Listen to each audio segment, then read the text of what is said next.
ያንቺ እናት ዳጣ ናት እንዴ? እሷ ናት የደወለችልኝ። ዳጣ ደውላልኛለች እያልክ? ደውላልኝ ነበር። የተስማማችሁበት ልሰጥ ይሆናል። ትገኛለሽ። ዳጣ ይሄ እኮ አርጁን እኮ ነው። አርጁን ነው ኤቢን የደበደባት እና አርጁን ልንደበድበው ነው እንዴ? አርጁን እኮ ጋብዘናል። ሰላምዬ ዳጣን አፋጠጠቻት። አንቺ ማነሽ በማለት እንግዲህ ያልታሰበ ጥያቄ አቀርባላታለች። ዳጣ ግን ፊቷን ወደ ናታን ያዞረችው። አንተ ነህ አይደለ ወይ የነገርካት? ለምን ነገርካት? እንዳትነግራት ብዬ አላልኩም ነበር ወይ ነበር ያለችው። ነው እሷስ ምን ችግር አለው ቢነግረኝ ባውቀው ምን ችግር አለው? አንቺ ለምንድን ነው ማንነትሽን መደበቅ የፈለግሽው? ለምንድን ነው ለመሆኑ ድሬዳዋ ነው ተወልጄ ያደግኩት አላልሽም ነበር እንዴ ብትላትም አይ እኔ ሰዎች ያሉኝን ነው የነገርኩ እኔ ስወለድ እማቀው ነገር የለም። አንቺ ስትወለጅ የተወለድሽበትን ቦታ ታውቂያለሽ እንዴ? በቃ አንቺ በፊት እንደነገርኩሽ እወቂው፣ እንደ በፊቱ ነው። በቃ የተወለድኩት ድሬዳዋ ነው፣ ያደግኩት አዲስ አበባ ነው። አባቴ ደግሞ ሲሳይ ነው ነበር ያለቻትና አይደለም ተዋሻለሽ፣ እውነቱን ተናገሪ ነበር ያለቻትና አይ እንግዲህ እምቢት አላችሁ፣ እኔ ለአባቴ ለአቶ ሲሳይ ደውዬ ነው ማገናኛችሁ ነበር ያለችውና ሰላም ግን ውስጧ ጥርጣሬ አድሮባታል። ምን ችግር አለው ብትናገሪ እውነቱን ነበር ያለቻትና አቤጌልም እንግዲህ በአርጁ ተደብድባ ወደ ቤት መመለስ ትችላለች ማለት ነው። እኔ እንደውም ናታን ነበር የደበደባት ብዬ ነበረ። ነገር ግን ደግነቱ አርጁ ነው እየደበደባት ማለት ነው። ወይዘሮ ማርታ እንዴት ልጄን ይደበድብብኛል? እሱ ማን ስለሆነ ነው እያለች ነው ማለት ነው። አቶ ደረጀም እንግዲህ በቃ ተረጋጊ እያላት ነበረ። እሷም አልረጋጋም፣ ልጄን ደብድቦብኝ እንዴት ዝም እላለሁ? ለህግ አቀርቧለሁ። እሱም ብቻ ሳይሆን ከነ አባቱ ዘር ማንዘርቱ ነው እስር ቤት ማሳስራቸው። የኔ ልጅ መጥቶማ የኔ ልጅ መጥቶ ቆሞ አይሄድም እያለች ነበረ። እሱ ግን እስቲ አባቱ ደግሞ በወለደ ምን አጠፋ? አያ በወለደች አረፈች የሚባለው ተረት ተቀየረ እንዴ? እና አባቱ ምን ባጠፋ ነው ልጁ በበደለው ነበር ያለውና ይኸውልህ አባት ባሳደገው በባለጌ ልጁ ነው ዛሬ ልጄ የተደበደበችው። አባቱ ጨዋ ልጅ አርግቶ ቀጥቶ ቢያሳድገው ኖሮ ልጄን ዛሬ ባያመታብኝ ነበረ፣ ሲል ልጅ ላይ እጁን ባልሰነዘረ ነበር ያለችውና አንቺ አቤጌልን ሳትቀጫት ቀርተሽ ነው እንዴ አሁን አመፀኛ ልጅ የሆነችው በማለት ነበር የመለሰላትና ሌላ ደግሞ ለመፍረዳት ቾኪ ገዳይ ብቻ ሳይሆን ጥፋተኛ ሟችም እንግዲህ ገዳይን አስቀይሞት ሊሆን ይችላል። አየሽ መቹ ብቻ ሳይሆን ጥፋተኛ እሷ የተመታችውም አስቀይሞ ሊሆን ይችላል ነበር ያለችውና ደግሞ እኮ ወዳታለሁ አፈቅራታለሁ ይላላሉ ነበር ያለችውና አየሽ ወንድ ልጅ እወድሻለሁ አፈቅርሻለሁ ያላትን ልጅ ገና አቤቱ ሳያስገባት በእጁ ሳደርስ ዛሬ እጁን ከዘነዘረባት ካገባትና አቤቱ ካስገባት ደግሞ ሊገላት ይችላል ነበር ያለውና ነገር ግን እሷ አይ ናታን ከናታን ውጪ ማንንም ሰው አታፈቅርም አቤጌል ነበር ያለችው።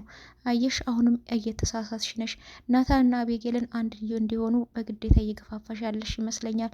ወንድ ልጅ በራሱ ወደደ በራሱ ሳይወድ ግን ሴቷ ብቻ ስለወደደ ወንዱን የራሷ ማድረግ አትችልም ነበር ያሏት። ደረጀ እንግዲህ ትክክል ነው።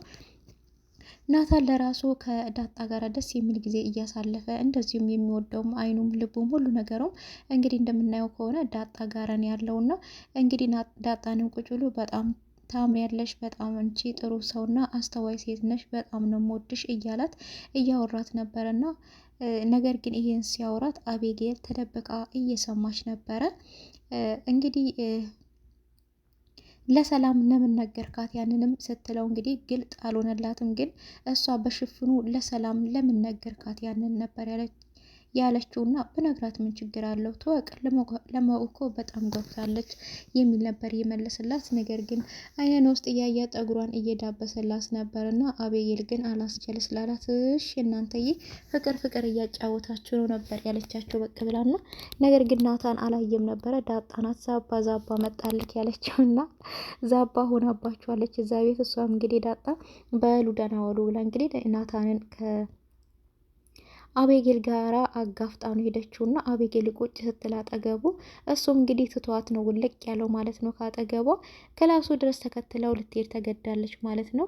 ደግሞ ከዳጣ ጋር ፍቅር እያጫወተ ነው። ደግሞ ለምንድነው ሸሻይ ለምንድነው ፊት የምታዞርብኝ እያለችው ነበረ። እኔ አልሸሸውሽም ፊቴንም አላዞርኩብሽም ምን ልርዳሽ ምን ፈልገሽ ነው የመጣሽው ነበር ያላትና አይ ምንም አልፈለኩም። ምንድነው ለሰላም የነገርካት ነበር ያለችውና ምን አለ ምን ሰማሽ ይላት። አይ ዳጣ እኮ ለሰላም ለምን ነገርካት እያለችህ ነበረ። ምንድነው ከኔ የደበቃችሁት ሚስጥር ነበር ያለችውና እንግዲህ ሚስጥሩን ለማወቅ በጣም የጓጓች ትመስላለች። እሱን ግን አይ ምንም አይደለም አንቺን የሚመለከት አይደለም ነበር ያላትና ሁላችሁም እኮ እዚህ ቤት አትወዱኝም እያለች እንግዲህ እየተመናጨቀች ወታለች ማለት ነው። እንግዲህ ናታንም ውጪልኝ ብቻዬን መሆን እፈልጋለሁ አሁን የማነበው መጽሐፍ አለኝ በማለት ነበረ እንግዲህ ከክፍሉ ያስወጣትና ናታን አንድም ቀን ለአቤጌል ቦታ ኖሮት አያውቅም። ለዳጣ ሲሆን ግን ሰፊ ቦታ አለው። ደስ እያለው ነው ከዳጣ ጋር ጊዜውን የሚያሳልፈው። ዳጣ ተጫዋች ነች፣ ታዝናናዋለች፣ ፈታ ታደርገዋለች። እችኛዋ ግን ጭቅጭቅ ነው። አንተ እኔን አትወድም፣ አንተ እሷን የምትወደው የሚሉ ቃላት ብቻ ናቸው እንጂ ከአፏ የሚወጡት ምንም ደህና ቃል ከአፏ ወጥቶ አያውቅምና ስለዚህ ከእሷ ጋር ምንም አይነት ጊዜ ማሳለፍ አይፈልግም ናታን። እንደዚሁም አርጁን እንደበድባለን እንዴት እህታችን አቤጌልን ይደበድብናል ብላ እንግዲህ ዳጣ ውሃንና ምጥንን ይዛ አርጁን ለመደብደብ እያመራች ነበረ። ነገር ግን እሱ ጋም ስትደርስ እሺ ከኔ ለመፋለም ነው የመጣሽው ና የቤት ተፋለሚኝ ነበር ያላትና እሷም እንደገቦዘችው ልትፋለሙ ጠጋ ብላ ነበረ። ነገር ግን ውሃና ምጥን እንዴ አርጁኑ እንዴ ምን እንደበድበው ነበር ያሉትና አዎ እሱን ነው እንደበድበው አቤጌልን እኮ የደበደባት እሱ ነው ቢባል አይ እኛ እሱ መደብደብ አንችልም፣ አንድ ቀን ጋብዞናል፣ ደግሞ ሌላ ቀንም ጋብዛቸዋለሁ ብሎናል። ስለዚህ እሱን መደብደብ አንችልም እሺ ዳጣ በማለት እንግዲህ ተሸክሞ የሄዱትን ድንጋይ ወደ መሬት ጣል ጣል ነበር ያደረጉት። እንግዲህ ዳጣ ብቻዋን ተጋፍጣለች ማለት ነው። አንቺ ምንድነው እህቴ እህቴ የምትይው? እህት ኖሮሽ አያውቅም እንዴ? እህት ብርቅ ነው እንዴ?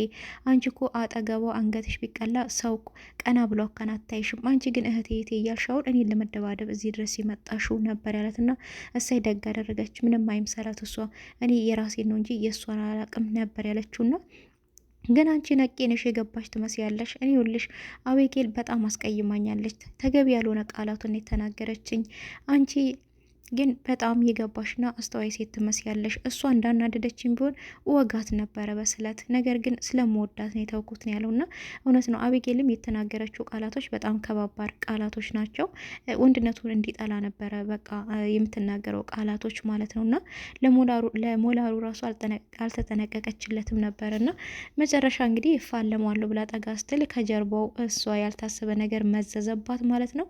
ዳጣ እንግዲህ በጣም ደንግጣ እንዴ በሴት ልጅ ላይ ይሄንን ትመዛለህ? እኔ እኮ ሴት ልጅ ነኝ፣ እንዴት እንደዚህ ታስባለህ? ጨክነህ ልንበር ያለችውና ሴትንሽን ካወቅሽ ለምን ልትፋለሚ መጣሽ? ለምን አርፈሽ አትቀመጭም ነበር ያላትና እሷም በቃ እንስማማላሽ ያራዳ ልጅ እንግዲህ ብላ ተስማምተው በል የፈለግከውን ገንዘብ ሰጥሃለሁ፣ ፈርቶ እንደሸሸ ሰው ሁን፣ እኔ ደግሞ ከኋላ ልከተልክ።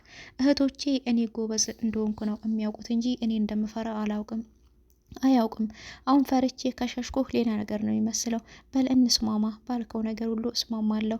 አንተ ፈርተህ እንደሸሸ ሰውን እኔ ደግሞ ከኋላ ልከተልህ በማለት እንግዲህ በሙድ እሱም ገብቶት እንግዲህ እሺ ብሎ ይሸሹ አምልጧል ማለት ነው። ቀጣይ ቪዲዮ ምን ይሆናል ይዤላችሁ እመጣለሁ። እስከዛ ድረስ ቸር ሰንብቱልኝ።